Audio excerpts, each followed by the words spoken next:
Assalamualaikum warahmatullahi wabarakatuh. Hai, bertemu lagi bersama saya Nur Alfisyari Nazila dari kelas 6 SIF 1 Malam Universitas Muhammadiyah Tangerang, Fakultas Ekonomi dan Bisnis. Pada malam hari ini saya akan melanjutkan presentasi.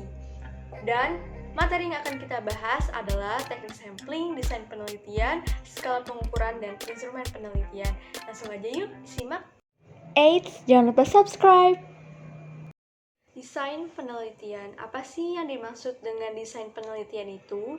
Jadi, desain penelitian adalah suatu strategi untuk mencapai tujuan penelitian yang telah ditetapkan dan berperan sebagai pedoman atau penuntun peneliti pada seluruh proses penelitian. Desain penelitian itu rancangan penelitian yang menjelaskan berbagai cara yang digunakan untuk menjawab permasalahan penelitian seperti populasi dan sampel, jenis data, definisi operasional, dan metode analisis data. Definisi operasional. Apa sih definisi operasional? Jadi definisi operasional itu adalah cara mengukur variabel dengan menggunakan berbagai skala. Lalu ada macam-macam skala pengukuran, seperti skala nominal, skala ordinal, skala interval, dan skala rasio. Lalu ada skala interval, atau bisa kita sebut dengan Likert.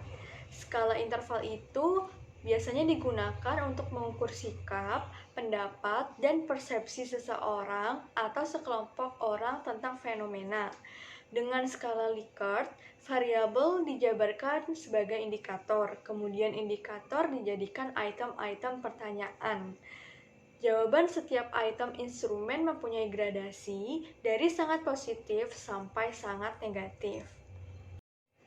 Kemudian, ada contoh alternatif jawaban dalam skala Likert atau interval. Di sini ada sangat setuju, setuju, ragu-ragu, tidak setuju, sangat tidak setuju.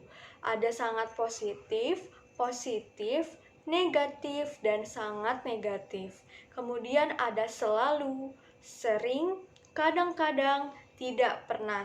Dan ada sangat baik, baik, tidak baik, sangat tidak baik. Kemudian, pada skala Likert, jika jawabannya sangat setuju atau selalu atau sangat positif, maka diberi skornya 5. Kemudian jika jawabannya setuju atau sering atau positif, maka diberi skornya 4. Lalu jika jawabannya ragu-ragu atau kadang-kadang atau netral, maka diberi skornya 3. Kemudian jika jawabannya tidak setuju atau hampir tidak pernah atau negatif, maka diberi skornya 2. Kemudian, jika jawaban sangat tidak setuju atau tidak pernah, maka diberi skornya 1.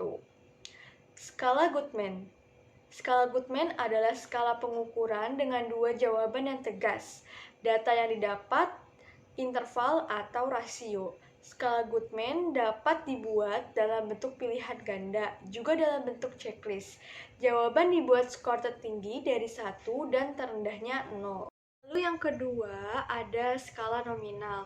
Skala nominal ini adalah jenis data nominal yang membedakan antara data kelompok yang bersifat kualitatif. Biasanya pada ilmu statistika, data ini merupakan data dengan level pengukuran yang paling rendah, di mana angka tidak memiliki makna kecuali hanya sebagai pembedanya.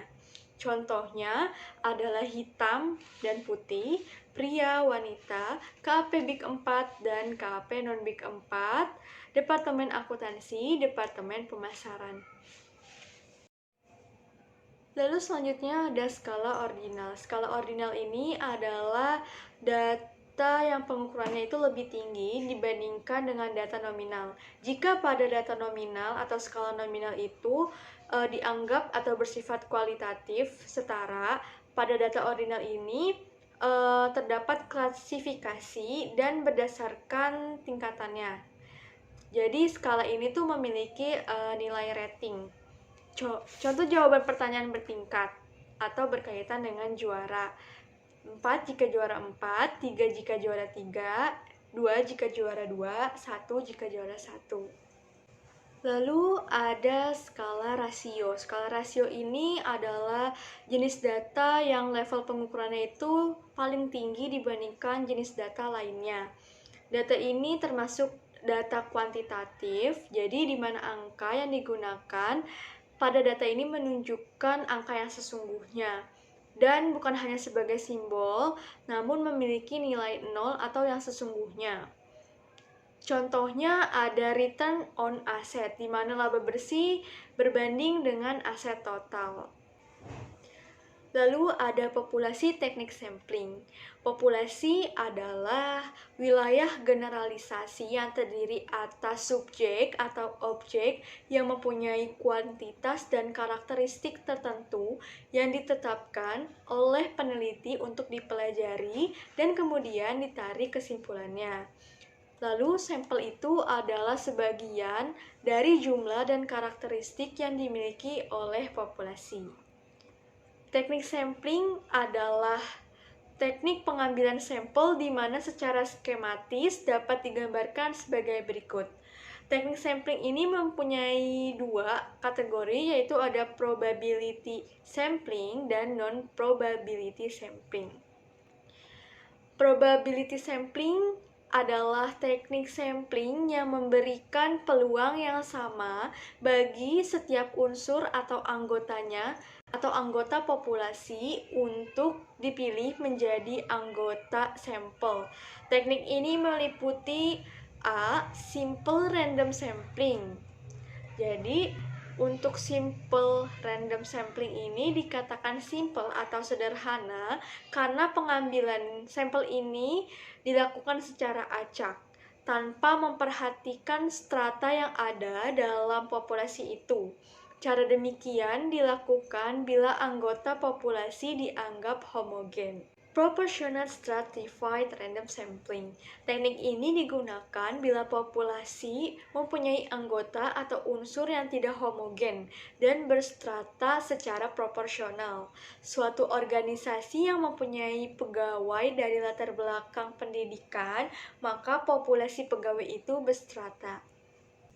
Kemudian ada disproportionate stratified random sampling. Jadi teknik ini digunakan untuk menentukan jumlah sampel bila populasi strata tetapi kurang proporsional. Misalnya, pegawai dari perguruan tinggi mempunyai lulusan S3-nya 3 orang, S2-nya 4 orang, S1-nya 90 orang, SMU 800 orang, SMP 700 orang. Maka dari 3 orang lulusan S3 dan 4 orang S2 itu diambil semuanya sebagai sampel karena dua kelompok terlalu kecil bila dibandingkan dengan kelompok S1, SMU, dan SMP. Lalu ada cluster sampling atau area sampling, di mana teknik ini menentukan sampel bila banyak objeknya itu yang akan diteliti sangat luas sumbernya. Contohnya dari penduduk suatu negara, provinsi, atau kabupaten. Lalu untuk menentukan penduduk mana yang akan dijadikan sumber data, maka pengambilan sampelnya berdasarkan daerah populasi yang ditetapkan. Lalu yang kedua, kita bahas tentang non-probability sampling. Jadi non-probability sampling itu adalah teknik yang tidak memberi peluang atau kesempatan sama bagi setiap unsur atau anggota populasi untuk dipilih menjadi sampel. Yang pertama ada sampling sistematis. Sampling sistematis adalah teknik penentuan sampel berdasarkan urutan dari anggota populasi yang telah diberi nomor urut. Misalnya, anggota populasi yang terdiri dari 100 orang. Dari semua anggota itu diberi nomor urut, yaitu nomor urut 1 sampai dengan nomor urut 100.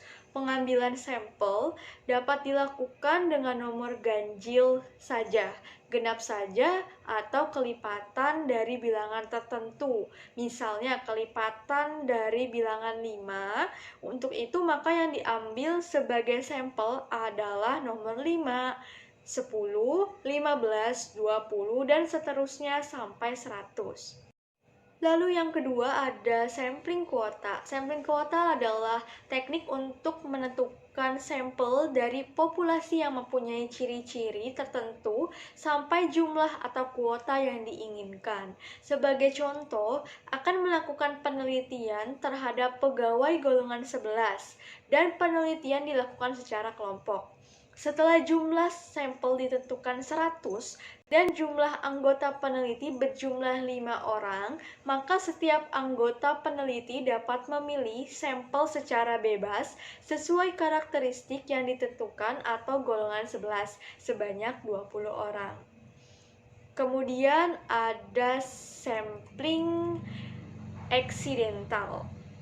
Sampling eksidental adalah teknik penentuan sampel berdasarkan kebetulan atau yaitu siapa saja yang secara kebetulan bertemu dengan peneliti dapat digunakan sebagai sampel bila dipandang orang yang kebetulan ditemui itu cocok sebagai sumber datanya.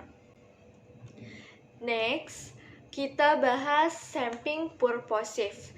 Sampling purposive adalah teknik penentuan sampel dengan pertimbangan tertentu. Misalnya akan melakukan penelitian tentang disiplin pegawai, maka sampel dipilih adalah orang yang ahli dalam bidang kepegawaiannya saja. Lalu ada sampling jenuh. Sampling jenuh ini adalah teknik penentuan sampel bila semua anggota populasi digunakan sebagai sampel. Hal ini sering dilakukan bila jumlah populasi relatif kecil, kurang dari 30 orang. Istilah lain sampel jenuh ini adalah sensus, di mana semua anggota populasi dijadikan sampel. Lalu ada snowball sampling. Snowball sampling adalah teknik penentuan sampel yang mula-mulanya jumlah kecil, kemudian sampel ini disuruh memilih teman-temannya untuk dijadikan sampel. Begitu seterusnya, sehingga jumlah sampel semakin banyak. Ibarat bola salju yang menggelinding, maka makin lama makin membesar.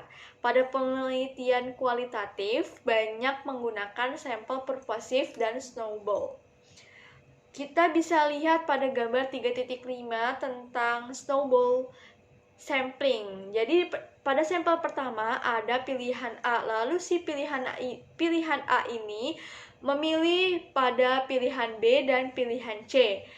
Lalu masing-masing dari pilihan B ini dan pilihan C ini memanggil teman-temannya untuk menjadi sampel.